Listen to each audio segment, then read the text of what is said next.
Well, have you ever wondered or asked yourself how Museveni, that is Uganda's president, wins his elections? Of course, there have been claims and allegations that there is always voter bribery, of course, vote theft, and all sort of issues that are being labeled on Uganda's elections. But how comes Museveni wins these elections? One, you find that likes of Bobby Wine, they are very popular in majorly, in the capital, especially in Kampala, of course, because of the Baganda as a tribe and of course as a kingdom, so who vote for him overwhelmingly. Of course, the Bagandas are people who, these are set of communities, of course, that always have a kingdom and they have their own king, of course, and they've been having an issue with the Museveni's government for now, more than a decade, of course. So apart from that, again, you look at the second reason why Museveni scoops most of these votes sometimes is that the rural parts of Uganda, that's where Museveni banks on. That is where Museveni gets voted overwhelmingly.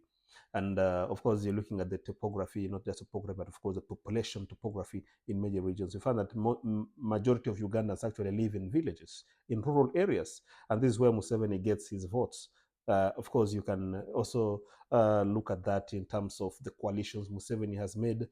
So Museveni always has this trick whereby you find that many politicians from these other regions support him. So he always give them, an option: come and work with me, or are put in jail. So it's a system whereby, or it's a scenario whereby they're always cornered and therefore they're forced to support him. And of course, there are a lot of coalition. You find that the ruling party has a lot of these deals with other minor parties in other regions.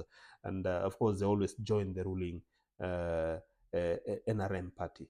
That is what makes Museveni lead. And of course, you're looking at Museveni himself. He's a veteran. He's someone who, you look at the history that he's done in Uganda. It's something that, of course, is someone that you cannot just come out of nowhere to beat him in election.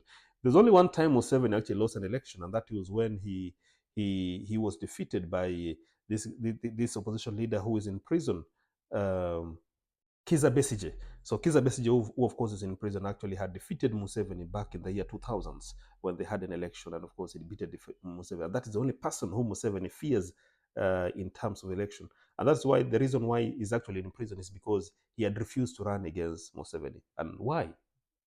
Why then is he in prison by just refusing?